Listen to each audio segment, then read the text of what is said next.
Mesdames et messieurs, bonjour. Ravi de vous savoir aussi nombreux à suivre cette émission. C'est une émission à caractère citoyen. Vous êtes bel et bien sur la tribune du citoyen, votre plateforme d'expression. Ici, nous recevons tous les acteurs de la société au regard de toutes les difficultés que nous subissons à travers le monde, à travers notre pays, à travers notre commune Port-Gentil. Bienvenue sur notre émission. Aujourd'hui, nous avons le plaisir de recevoir un des acteurs de la société civile dans la commune de Port-Gentil, sinon dans la province de l'Ogooué-Maritime.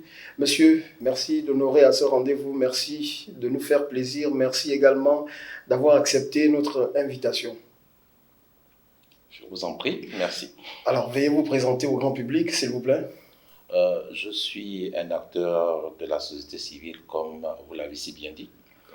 Je suis le président de l'association de personnes handicapées de l'Ogooué-Maritime. Je m'appelle Manzanga Kumba Pierre. Monsieur Manzanga Kumba Pierre, comment se porte l'association pour les personnes vivant avec le handicap, notamment l'AFOM? On est sur des challenges, c'est pas facile. La personne vivant avec un handicap, donc je vais parler des PVH, qui est vraiment mon couloir de prédilection, c'est pas facile. C'est pas facile. Mais comme c'est le temps que le président nous a tendu la main pour l'inclusivité, le rêve est en train de se dessiner et nous mettons les pieds dans le plat. Alors, le Gabon est en train de fouler effectivement ses pieds dans la 5e République à travers l'avènement de nouvelles autorités. On a un nouveau président de la République en la personne de Brice Clotaire Oligui Nguema. En quoi cette 5e République porte un espoir pour votre communauté en particulier? Ça nous permet de rêver. Déjà, les quelques actes que le président Brice Clotaire Oligui Nguema a posés à l'encontre des personnes des PVH nous donnent plus d'espoir. Vous allez constater dans la ville de Port-Gentil et même à Omboué et à Gamba qu'il y a des scooters pour faciliter la mobilité des personnes vivant avec un handicap. C'est rien qu'une parenthèse, il n'y a pas que ça. Il y a d'autres matériels orthopédiques qu'il a mis à notre disposition. Et il est en train de valoriser les PVH en les nommant, en les ouvrant les portes, en les tendant la main pour que demain soit meilleur pour les personnes vivant avec un handicap. Est-ce que ces personnes, j'ai envie de dire les membres de la FOM ont pris, j'ai envie de dire, est-ce qu'ils sont conscients de leur propre prise en charge d'abord? Parce que c'est d'abord question de sa propre vie. Avant que l'autre ne vienne vous soutenir, il faudrait d'abord que vous-même vous manifestez un engagement, un dévouement pour ce qui est de votre personne. L'engagement est là, le dévouement est là, parce que déjà vous allez constater que d'autres associations, d'autres ONG sont en train de naître. Donc, au lieu de rester seulement bloqué, cloîtré sur, par exemple, les handicapés moteurs, nous avons beaucoup d'associations autour des personnes, des PVH, j'en viens, autour des PVH, et cela donne cette confiance, cette envie de rêver et de voir les personnes qui étaient plus ou moins marginalisées commencer à rentrer dans la scène, même dans la scène politique. C'est un engagement total? Bon, on ne peut pas dire encore que c'est un engagement total quand vous commencez à savourer un plat, et vous n'êtes même pas encore arrivé au milieu, parce que ça vous donne plus d'envie, plus de motivation, et ça vous fait ça vous fait surpasser. Quelles sont vos missions concrètement dans la FOM? La FOM est là pour discuter les intérêts des personnes à mobilité réduite, à valoriser et à discuter, comment on appelle ça, la loi, par exemple sur le travail, l'habitat, l'inclusion et l'accès aux soins, l'accès à je vais parler des soins, la santé, l'accès à l'éducation. En tout cas, c'est tout un panel. Est-ce qu'il y a des avancées significatives dans ce sens? Il y a beaucoup d'espoir déjà. D'accord. Il y a beaucoup d'espoir. Avant de parler espoir, il y a quand même des avancées. Oui, je parlais d'avancées. Je vous parlais Voilà. déjà du matériel orthopédique. Oui. Je vous parlais de l'employabilité de certaines personnes vivant avec un handicap. L'accessibilité également L'accessibilité dans certains domaines. oui. Tout ça. Et les recommandations qui sont mises en place. Donc, tout ça nous donne plus d'espoir. On commence à se réjouir. D'accord. C'est pas la totalité. Vous savez que lorsqu'on vous donne et que vous savez que le donateur a la main sur le cœur, mais vous continuez à faire des propositions pour que demain soit meilleur. Est-ce qu'il y a encore des cas j'ai envie de dire, des cas isolés au niveau de la commune de Port-Gentil en particulier et le Goué-Maritime en général, puisque vous couvrez en réalité toute la province de Goué-Maritime? Il y a encore des cas isolés. Par exemple, le matériel orthopédique que nous avons reçu, il y a encore beaucoup de personnes qui sont en attente. Et il y a encore beaucoup de volets parce qu'il n'y a pas que les moteurs. Il y a les sourds, il y a les handicaps invalidantes, donc ce qu'on ne voit pas à l'œil nu. Tout ça, ça fait partie des personnes, des PVH. Donc, suite à tout ça, ben, on a de l'espoir. Parce qu'aujourd'hui, il y a des couleurs d'espoir. Il y a une certaine facilité déjà. Et l'interface n'est plus bloquée comme par le passé. Et c'est pourquoi nous demandons encore plus d'accessibilité pour que vraiment toute la crème prenne.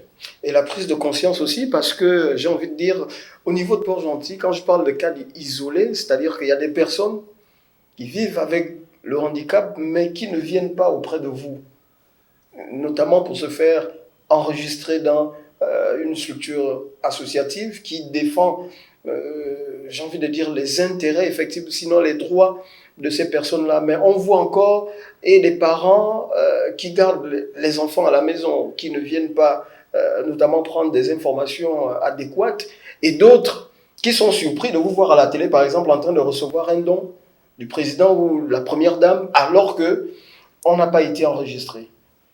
Bon, mais il faut comprendre que la civilisation va progressivement.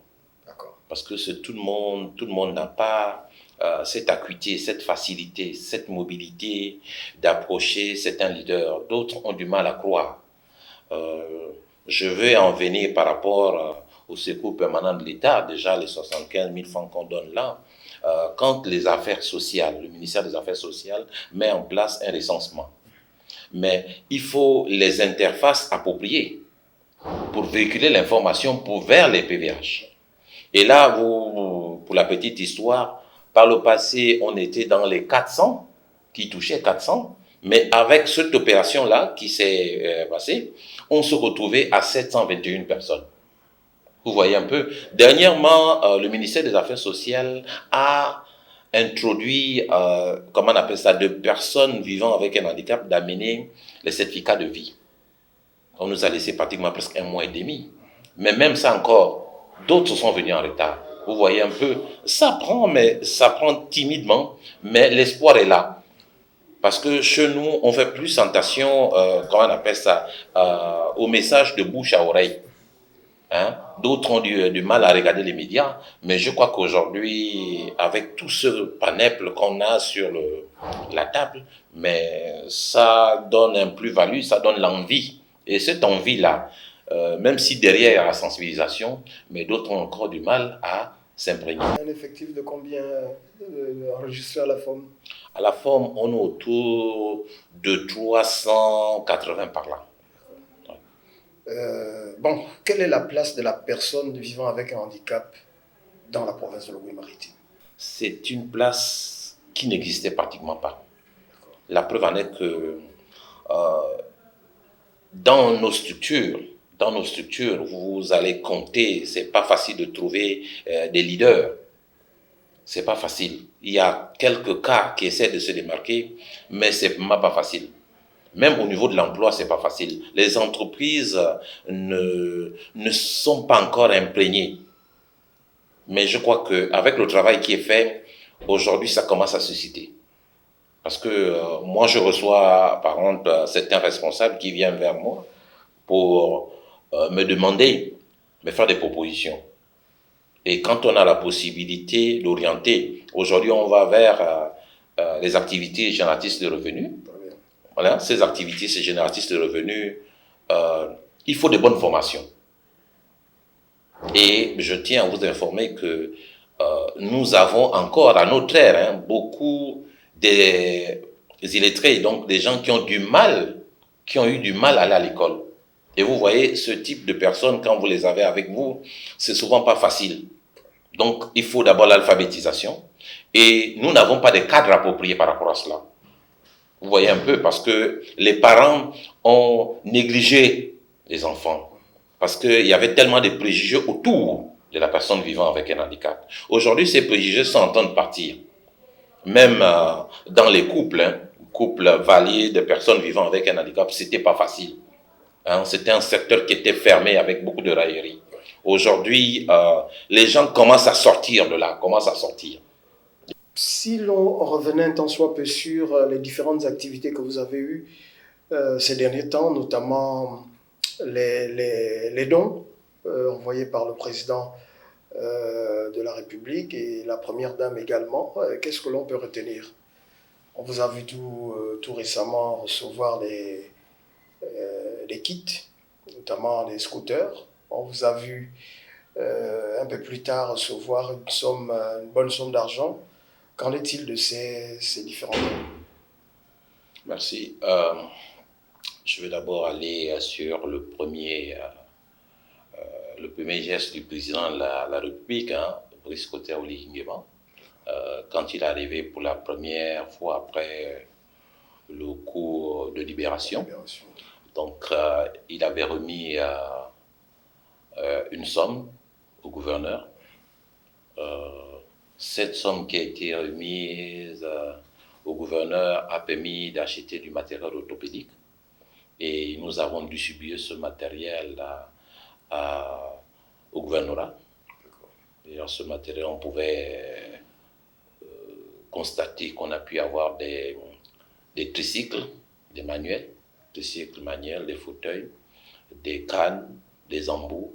En tout cas, c'est du matériel orthopédique. Le montant, c'était 15 millions. 15 millions. Et après ça, nous avons reçu encore du président de la République des scooters. Ces scooters, on a dû les dispatcher. 13 sont restés à Port-Gentil. Et on a envoyé quelques scooters du côté d'Omboué et ceux de Gamba. Puis après, avec la journée de la femme ou de la femme, journée de la mère? La journée de la femme, en différé là, fête des mères. Donc la première dame, Madame Zita Oligui Nguema, nous a amené 8 scooters. Les 8 scooters dont on m'a recommandé de former les bénéficiaires, les 8 bénéficiaires. Une formation qui nous réjouit énormément parce que les premiers... Une première à ce niveau-là? Oui, une première parce que la plupart du temps, même par le passé, on nous remettait du matériel orthopédique sans formation derrière. Et donc, on était exposé à tous les risques. Tout ça. Et là... Commander chacun pour soi. Voilà. Donc là, c'était vraiment très bien organisé, avec des consignes de la première dame. Nous avons respecté les consignes de la première dame. Nous avons associé un jeune opérateur économique qui nous a accompagnés pour que vraiment cette formation soit plus que réussie. Et aujourd'hui, nous constatons sur les routes de Port-Gentil que nous n'avons pas de couacs avec les derniers qui ont été formés. Très bien. Et ça, c'est à saluer. Très bien. Nous sommes en période de rentrée des classes. Il y a des enfants vivant avec un handicap, notamment les handicapés moteurs. Est-ce que vous avez pris le soin de faire le tour de certains établissements ou encore vous avez eu un retour des membres militants justement dans votre association pour éventuellement prendre en compte ces jeunes élèves? Bon, franchement, je n'ai pas encore fait le tour, D'accord. mais j'ai eu quelques retours. D'accord. C'est vrai, certains parents de fois se prennent en retard et il y a beaucoup de soucis parents par ce qui concerne les kits scolaires pour les personnes EPVH parce que la grande majorité, pour ne pas exagérer, hein, je veux dire pratiquement presque 80% des personnes, des parents, des personnes vivant avec un handicap vivent une précarité très avancée. Et quand vous n'avez pas ce matériel, donc les enfants ont du mal à démarrer. En quoi le handicap est lié j'ai envie de dire, à la précarité? Parce qu'on voit dans plusieurs pays africains, même chez nous, on voit des malvoyants se faire accompagner par des jeunes qui sont censés aller à l'école. On voit certaines personnes vivant avec un handicap dans les rues pour demander de l'argent. Est-ce que ça voudrait dire que parce qu'on est handicapé, qu'on manque de financement? Non, la situation n'est pas là. C'est un problème de mentalité. Le problème, c'est que nous, on aime copier ce qui vient d'ailleurs. On aime copier. Ça, ce sont les habitudes qui nous ont été importées. Hein. Donc, ce sont nos frères ouest-africains qui ont commencé avec... et puis, il y a aussi, comment on appelle ça, je n'ai pas envie de fustiger, hein, mais il y a quelques musulmans qui aiment bien le faire. Eux, pour eux, ça rentre dans leur corps. Ça rentre dans leur corps. Et puis, comme nous, on aime bien calquer, on aime bien copier, on emboîte. Mais par rapport à ça, c'est un problème d'encadrement. C'est un problème d'encadrement. Moi, je crois que les autorités ont le regard dessus, sont en train, parce qu'à un moment donné, on a vu une baisse à ce niveau. Hein, je crois que les autorités vont continuer à faire leur travail pour casser ce rythme-là, pour que les Gabonais ne s'imprègnent pas à 100% dans ça. Aujourd'hui, je peux vous dire qu'il y a des autorités, des décideurs, qui ont décidé d'accompagner les personnes vivant avec un handicap. Tout simplement, ce qu'on leur demande, c'est de se regrouper. Parce que on ne peut pas aider les personnes individuellement. C'est souvent bien d'aider les gens collectivement. Mais comme on n'a pas encore cette culture, hein, et donc c'est un travail de sensibilisation de longue haleine. Et là, c'est ça. Alors, période de rentrée scolaire fait également été à la période, sinon rejoint également à la période électorale dans notre pays, le Gabon. Nous sommes en cours d'élections législatives et locales dans notre pays. Quelles sont les attentes de la femme en général, sinon de la personne handicapée, à l'endroit des prochains élus locaux et nationaux? Merci. Quelles peuvent être vos attentes? Nos attentes, c'est que une première, il y a une déverse, il y a une pluie des colistiers, des personnes vivant avec un handicap à Port-Gentil. Et ça, c'est un travail qui a commencé il y a bien longtemps. Parce que, pour la petite histoire, hein, je retiens ça d'un grand homme politique de la province.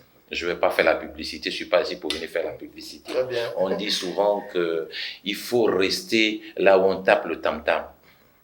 Et le conseil municipal, par exemple, pour parler du conseil, nous avons constaté que depuis longtemps, la seule personne qui a impacté, qui se retrouvait en tant que conseil municipal, il n'y a que M. Ange Parezo. Hein? C'est un membre de notre curie, de la FOM. Et aujourd'hui, il y a beaucoup de personnes, hein, qui se retrouvent dans les écuries politiques. Moi en particulier, je suis dans une écurie politique. Ah, je ne suis pas ici pour venir faire la publicité.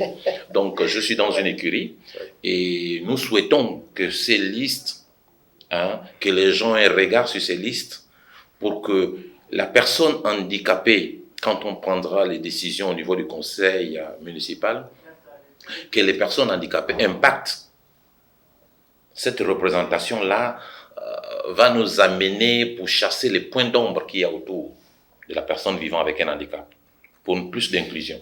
Alors, Monsieur Pierre, vous faisiez justement état de votre situation.